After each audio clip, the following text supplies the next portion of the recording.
Radiología cardíaca es el tema que vamos a revisar y empezamos con nuestra presentación. Algunas consideraciones generales respecto a la anatomía del corazón. Sabemos que este se encuentra dentro de la cavidad torácica en el mediastino medio de la parte inferior, entre los dos pulmones, por detrás del esternón.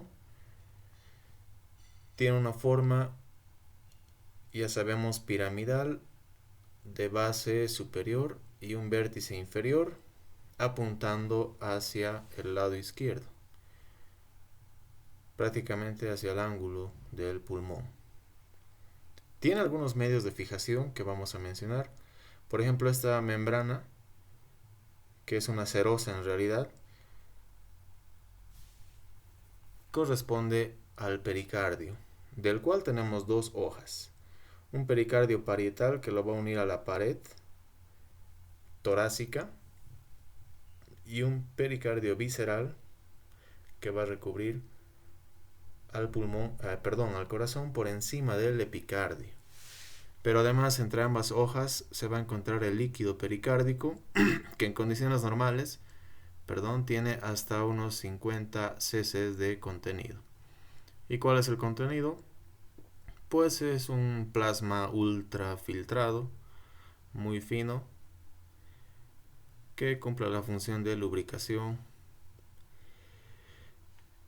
Por término medio tiene unos 270 gramos, ¿sí? Lo describimos de esta manera.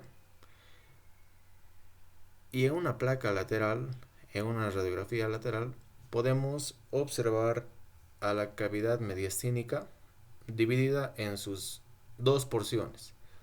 La superior, que corresponde a todo lo que está encima del músculo cardíaco propiamente dicho y que va a corresponder a los grandes vasos. Y la inferior, que se divide a su vez en tres: el mediastino anterior, medio y posterior. Los tres pertenecen al mediastino inferior, donde el corazón va a ocupar el mediastino medio, ¿sí? Siendo la imagen más radiopaca en nuestra proyección. Hacia adelante tenemos el mediastino anterior o retroesternal, ya que el esternón se encuentra a este nivel, y vamos a encontrar esa porción. Y hacia atrás el posterior o prevertebral o retrocardíaco, donde también se van a incluir otras estructuras y también nos sirve como parámetro para tomar el índice cardiotorácico en esta proyección, ya que muchas veces cuando existe dilatación, estas pueden invadir hacia posterior, acercándose mucho más a los cuerpos vertebrales. En cuanto a la configuración externa, en la imagen de nuestra izquierda, tenemos al corazón en su cara anterior. Por debajo de los grandes vasos vamos a tener hacia el lado derecho la orejuela que está cubriendo al atrio o aurícula derecha. Y a continuación, separado por esta arteria que es la coronaria derecha, va a separar la aurícula derecha del ventrículo derecho, ¿sí? Toda esta gran estructura muscular es el ventrículo derecho, que va a ayudar a formar parte de la cara anterior. Separado del ventrículo izquierdo por esta arteria, rama de la coronaria izquierda, es la interventricular anterior, o llamada también descendente anterior. Y aquí una pequeña porción de la orejuela izquierda que estaría recubriendo a la aurícula o atrio izquierdo. La aorta que sale del ventrículo y el tronco pulmonar, que lo vamos a ver mejor acá. Entonces, en la configuración interna vamos a tener las cuatro cámaras. Aquí está el atrio derecho y el ventrículo derecho, separados por ¿qué arteria? La coronaria derecha, ¿sí? Que junto con la coronaria izquierda son las dos primeras ramas de la aorta ascendente. Y las dos cámaras inferiores, el ventrículo derecho y el más desarrollado de todos por la función obviamente que cumple, el ventrículo izquierdo.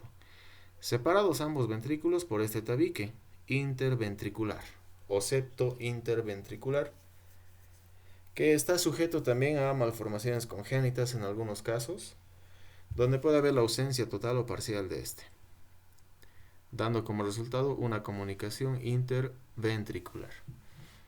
Y por encima del ventrículo izquierdo, obviamente el atrio o aurícula izquierda, cubierto por la orejuela nuevamente, y separados a nivel externo por la coronaria izquierda. Vamos a tener acceso a las 4 válvulas, que en realidad son 2 aurículo-ventriculares y 2 sigmoideas. Empezaremos en el lado derecho.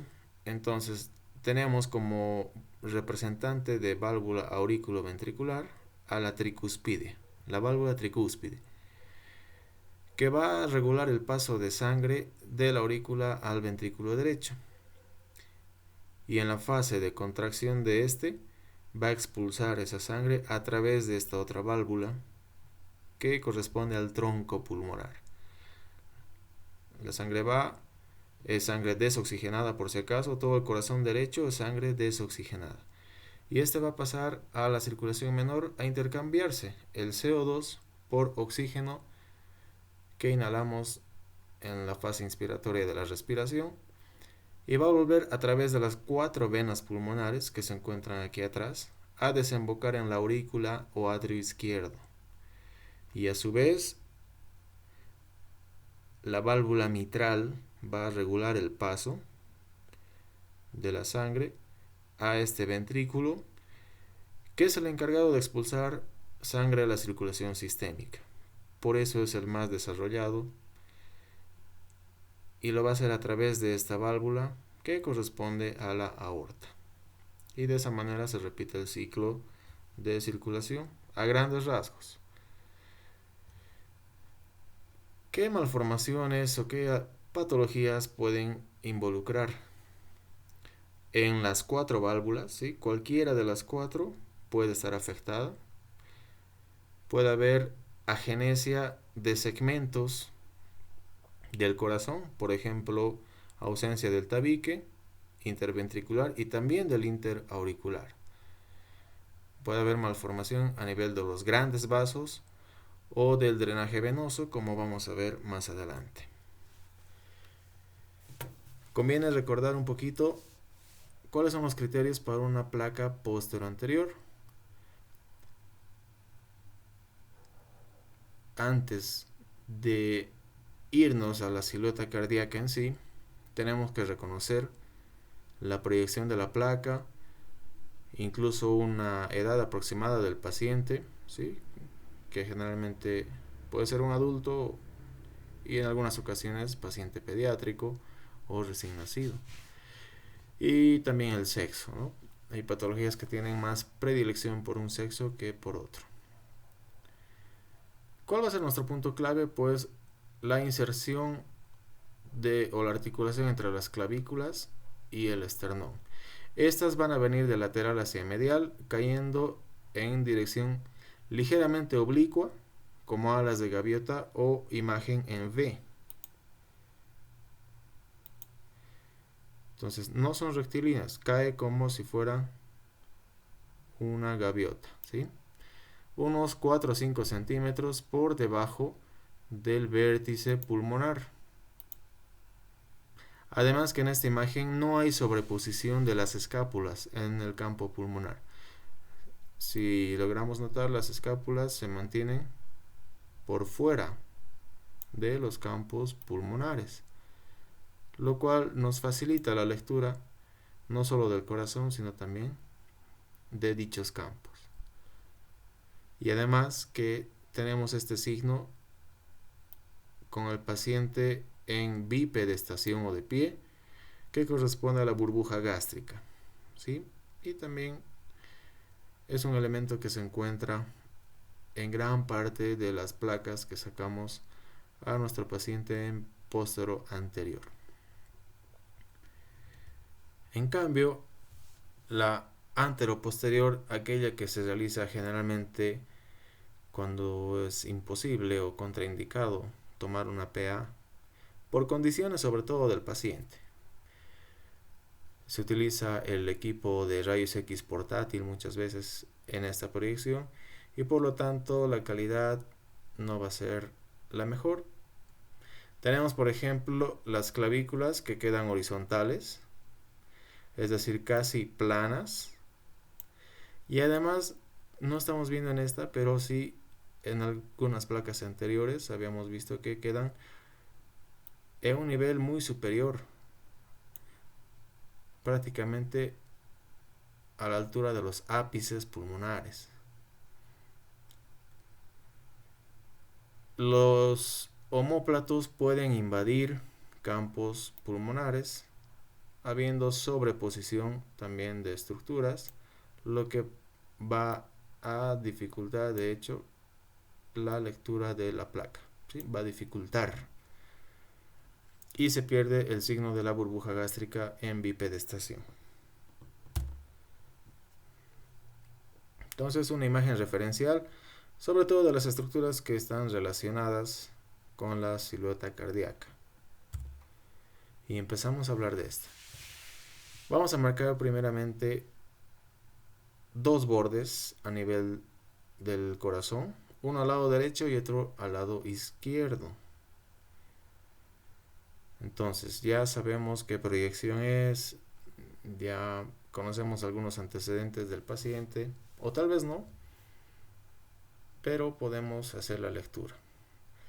Al lado derecho vamos a tener tres arcos, ¿sí? O tres convexidades que forman parte de la silueta cardíaca, pero del borde derecho. Si notamos, por la disposición del corazón es ligeramente más, bueno, no ligeramente, notablemente más vertical, con menos cambios de dirección que el borde izquierdo. Entonces, ¿qué arcos tenemos a nivel derecho? Tenemos el arco de la vena cava superior, que suele sobreponerse con el arco aórtico, por eso no lo vamos a marcar. Perdón, con la aorta ascendente logra sobreponerse. Entonces, directamente la vena cava superior se continúa con el ventrículo, la aurícula derecha, perdón, ya estoy en ventrículo. Continúo con la aurícula derecha.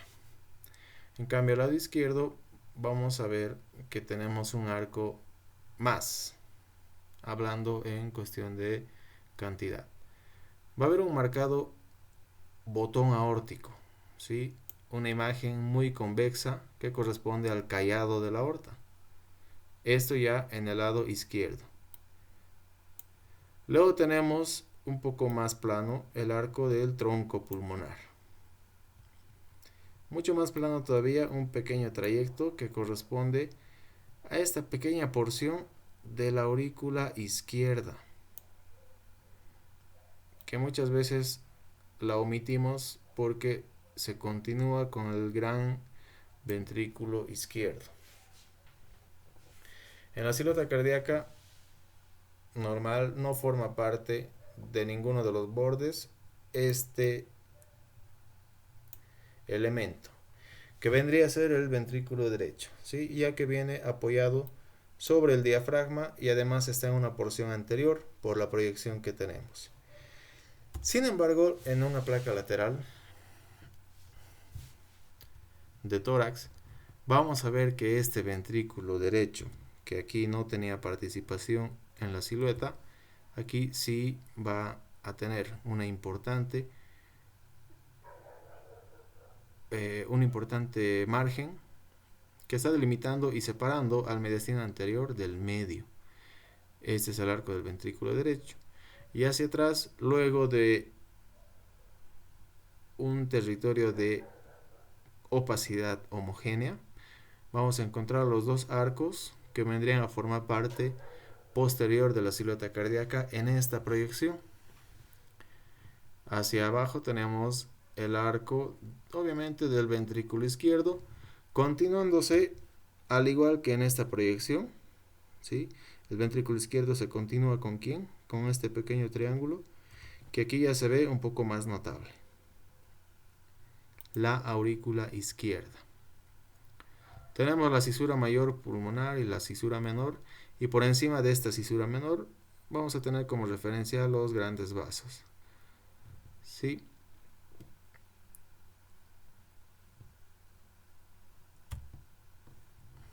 En cuanto al tamaño del corazón, hablamos del índice cardiotorácico,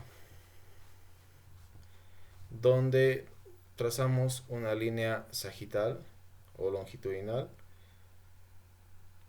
que está dividiendo el corazón en dos, y vamos a tomar dos puntos alejados. O sea, los dos puntos más alejados a partir de nuestra línea longitudinal. Uno que va hacia la derecha va a ser mi punto A y otro que va hacia la izquierda al punto B, ¿sí? No estamos haciendo una línea a la misma altura, sino que estamos uniendo los puntos más alejados, tanto a derecha como a izquierda.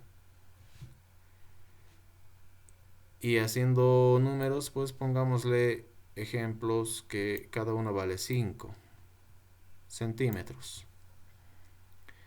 Y luego tomamos el diámetro transverso torácico, que en condiciones normales tiene que ser al doble de la sumatoria de A y B. Estamos hablando de C, que en condiciones normales tendría que valer ¿cuánto? 20, ¿sí? Porque 5 más 5 es 10 y el doble tendría que ser 20. Si yo hago la división, el resultado me va a dar 0,5. Y este 0,5 o 0,50, si quieren, que viene a ser lo mismo, se considera normal. Hablamos de cardiomegalia cuando el resultado es superior y vamos a tener 4 grados de cardiomegalia. En intervalos de A5, de 51 a 54 es grado 1. A partir de 55 a 59 el grado 2.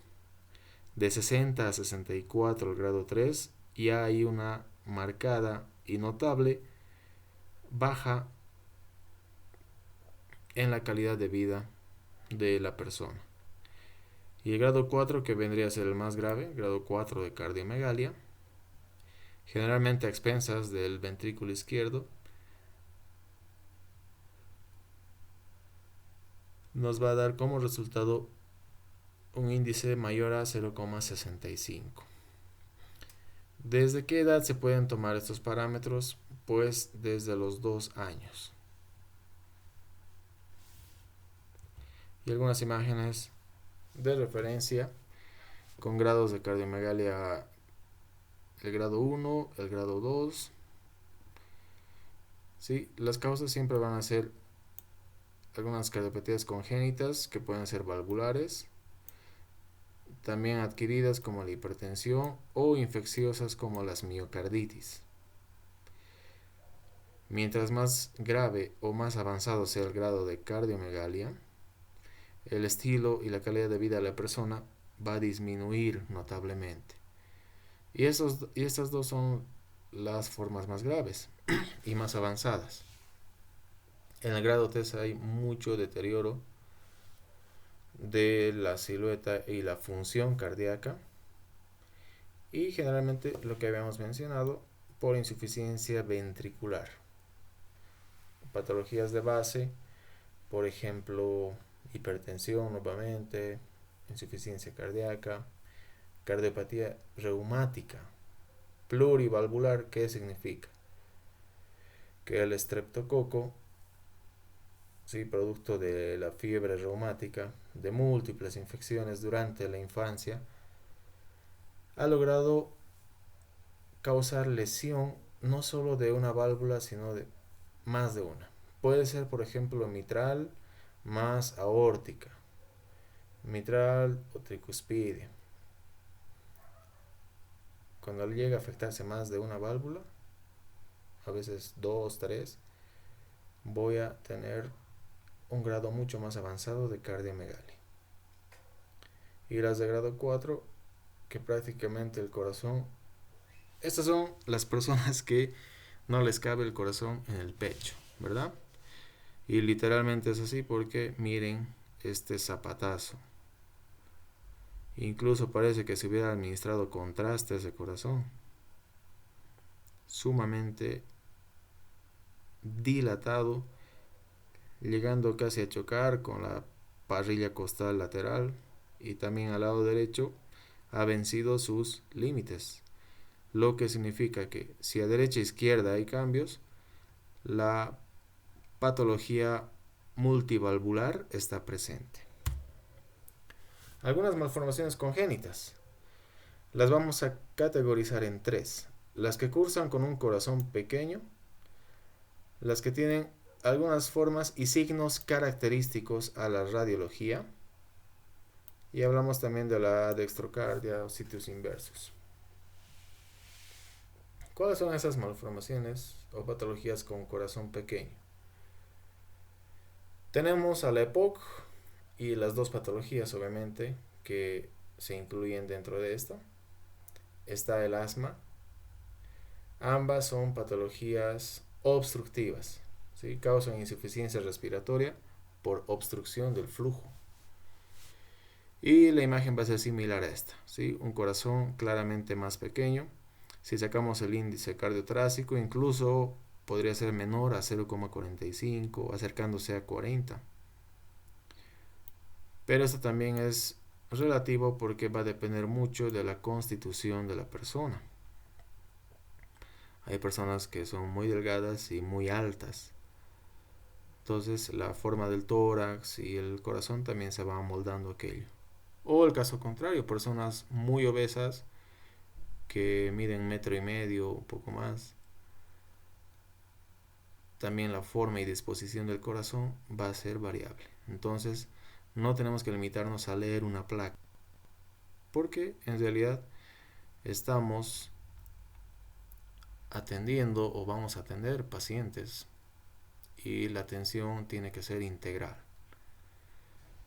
Veremos qué formas características encontramos, algunos signos radiológicos. El signo del zapato sueco. No solo hay un grado de dilatación, sino también de alteración de la morfología cardíaca. Y aquí está representado el zapatito sueco. Es una malformación que incluye 4 elementos diagnósticos. Estamos hablando de la tetralogía de Fallot. ¿Qué ocurre en este cuadro? Pues va a haber una comunicación interventricular por ausencia del septo. No hay el septo que habíamos mencionado. Y la conducción eléctrica también podría estar alterada, ¿sí? Porque es muy importante la presencia del septo interventricular. No hay el septo, por lo tanto, comunicación. El origen de la aorta puede invadir niveles más inferiores del ventrículo izquierdo, y como no hay septo, también recibir sangre dual de los dos ventrículos, porque no hay pared que esté separando. Este es el cabalgamiento aórtico. Luego, a nivel del tronco pulmonar, justo en su origen, cerca de la válvula, va a haber una estenosis del tronco pulmonar, más concretamente del infundíbulo, con la consiguiente valvulopatía. Entonces, para vencer esta estenosis, el ventrículo derecho tiene que hacer más trabajo, más esfuerzo. Y esto es sinónimo de hipertrofia. Por eso la musculatura del ventrículo derecho está hipertrofiada. Y esos son los elementos de la tetralogía de Fallot, y por eso lo vemos de esta manera. Y si ustedes ven el resto de los detalles del pacientito, obviamente es un recién nacido o un lactante menor. Esta no está mal tomada ni mal ubicada, porque tenemos aquí el lado derecho de nuestro paciente. Y ahí es donde está apuntando este corazón. ¿Qué diferencia hay con este? Pues toda, ¿sí? La dirección. Esta es una dextrocardia. Hay una inversión no solo de la dirección, sino de las cámaras cardíacas. Pero también es interesante que los grandes vasos, y al decir grandes vasos hablamos de estos dos, ¿no? De la aorta y el tronco pulmonar. También hay traslocación de estos grandes vasos. Entonces la aorta se va con su ventrículo al lado derecho y el tronco pulmonar con su ventrículo pasa al lado izquierdo. Este otro signo es también interesante, se llama signo del corazón en huevo. Otra vez, paciente recién nacido, lactante o lactante menor. Si observamos este corazón es totalmente ovalado, márgenes bien definidos, como si hubiera un huevo de pterodáctilo ahí en ese pechito. Esto se debe a otra malformación que es muy parecida a la dextrocardia, solo que aquí únicamente se transponen los grandes vasos. Mientras las cámaras, tanto inferiores como superiores, mantienen su posición, miren esta aorta de dónde está saliendo. Patológicamente está saliendo del ventrículo derecho, por tanto el tronco pulmonar del izquierdo, y el resto de los elementos suele conservarse. Hay tabique interventricular, las válvulas y las cámaras se conservan, también la dirección del corazón. Aquí está otro caso, ¿sí? De la imagen en huevo, transposición de grandes vasos. Luego tenemos la imagen o el signo del muñeco de nieve o del número 8.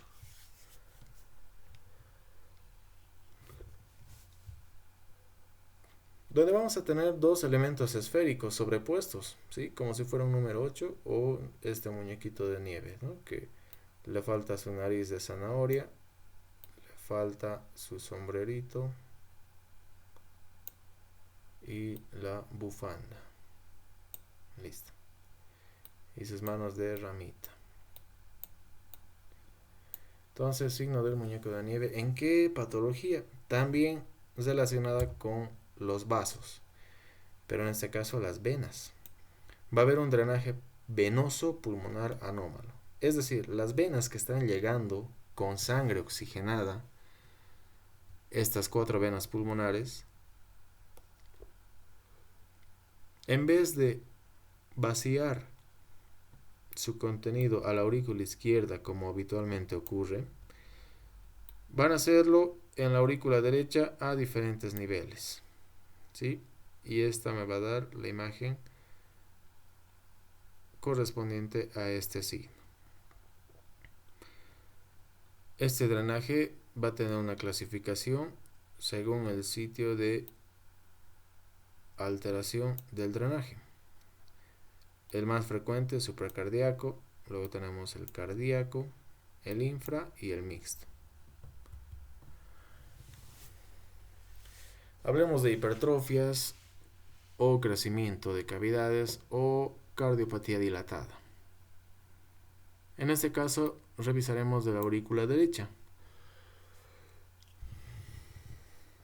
Un punto clave que debemos tomar en cuenta es que la dilatación o hipertrofia de las cavidades tiene como base o como antecedente, si quieren, una valvulopatía, y generalmente es de la válvula que se encuentra delante de la cámara hipertrofiada. Si en este caso la aurícula derecha es la que sufre dilatación, ¿qué válvula estaría siendo afectada? ¿Quién está delante de la aurícula derecha? Si recordamos, al lado derecho, la válvula tricuspide. Entonces, una insuficiencia o estenosis tricuspidea me va a dar como resultado una hipertrofia consecuente de la aurícula derecha. Pero no es el único caso. La hipertensión pulmonar que produce insuficiencia cardíaca derecha se conoce como cor pulmonale. Y esta es también otra entidad que me va a causar dilatación de la aurícula derecha. La ausencia de septo, en este caso interauricular, también es otra causa, ¿sí? Importante saber estos 3 elementos responsables de la etiología del crecimiento auricular derecho.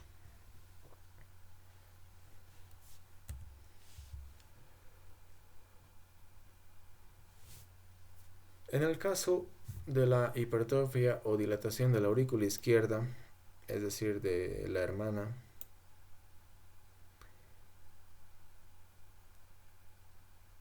va a haber un arco auricular izquierdo más marcado que en un corazón normal, ¿sí? Desde ya en la vista posterior anterior, este no es muy marcado. Entonces, dependiendo del grado de hipertrofia, se va a hacer mucho más evidente. Y esto va a ser más notable en la placa lateral, ¿sí? Para ver la silueta de la aurícula izquierda, siempre debemos solicitar una placa lateral, porque esta nos va a dar margen de hasta dónde está invadiendo. Y vemos cómo logra acercarse hacia las vértebras que se encuentran en un nivel posterior. ¿Cuáles son las causas? Obviamente tomamos en cuenta la válvula que está delante, y es la válvula mitral. Y aquí está como primera causa, ¿sí? Insuficiencia o estenosis mitral. Va a haber comunicación interventricular y el conducto arterioso persistente. También otras tres causas citadas para el crecimiento auricular izquierdo. Y un detalle importante, por favor, cuando encontramos este cuadro en la placa lateral que sí o sí debemos pedir, vamos a encontrar un desplazamiento esofágico hacia atrás. Se va a separar de la tráquea el esófago. El crecimiento del ventrículo izquierdo es quizás la cardiopatía dilatada más frecuente por la importancia que representa el ventrículo izquierdo en el corazón. Ese es el que va a bombear sangre a través de la aorta a todo el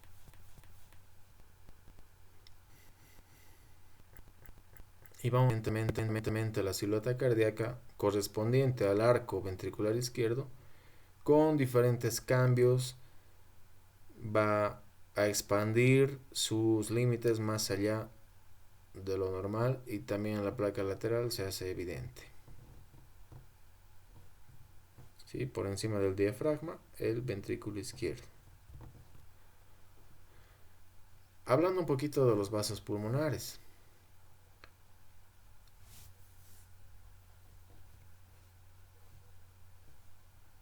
Durante el tiempo que hacemos nuestra rutina diaria, pasamos gran parte de él en bipedestación, ¿sí? O en contra de la gravedad, ya sea que estemos sentados o de pie. Entonces, este hecho va a hacer que la trama vascular del corazón, perdón, del pulmón, se concentre en la mitad inferior del ilio pulmonar o del lóbulo. Si observamos todo el borde medial del pulmón, sobre todo a nivel del ilio, se concentra gran cantidad de la vasculatura a este nivel, quedando más libre la mitad superior, ¿sí? Que por gravedad también tiene predilección por el aire. Entonces, llamamos redistribución vascular y a un estado patológico aquel que,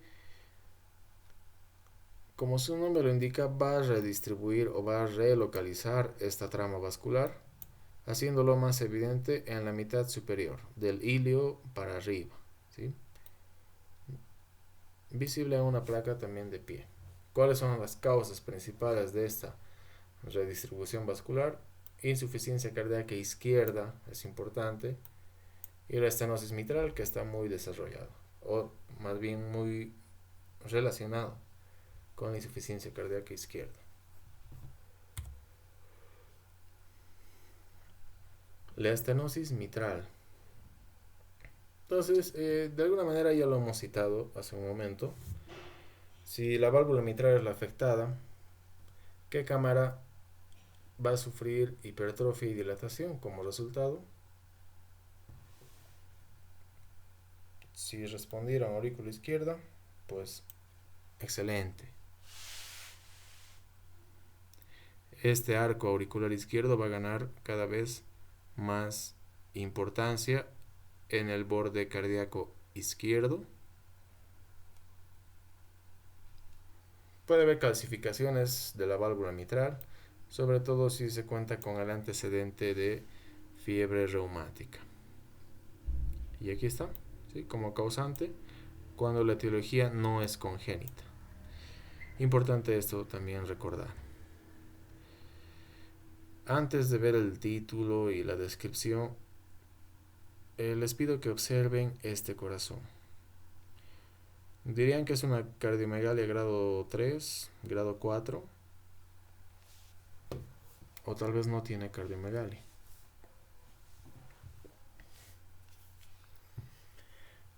De hecho, sí, podría tener algún nivel inicial leve, pero lo que hace parecer que fuera un corazón sumamente dilatado es la presencia de líquido pericárdico en este espacio, lo que se conoce como derrame pericárdico, y el estado clínico que produce pues se conoce como taponamiento cardíaco, ¿no? Es que esos 50 ml de líquido pericárdico, qué desastre, mi mouse está terrible. Esos 50 se pueden convertir en 100, 150, 200. Todo el espacio pericárdico se encuentra lleno de este exudado, ¿sí? Que puede ser un edema, un exudado, y genera un taponamiento cardíaco. El ventrículo pierde su capacidad elástica, sobre todo en fase de relajación, y pues me va a conducir a una insuficiencia cardíaca. Pero lo importante aquí a nivel de radiología es que puede darme una pseudocardiomegalia, más allá de lo que en realidad podría presentar el paciente. Y va a presentar bordes muy bien definidos, como si lo hubiéramos hecho prácticamente a mano, ¿sí? A diferencia de una cardiomegalia real. Porque es el líquido y son las membranas serosas las que están afectadas y están delimitando, por eso, tan netamente estos bordes, que llegan a cubrir los hilios pulmonares. Y bien, gracias por su atención. Hasta aquí un breve repaso e introducción a la radiología cardíaca.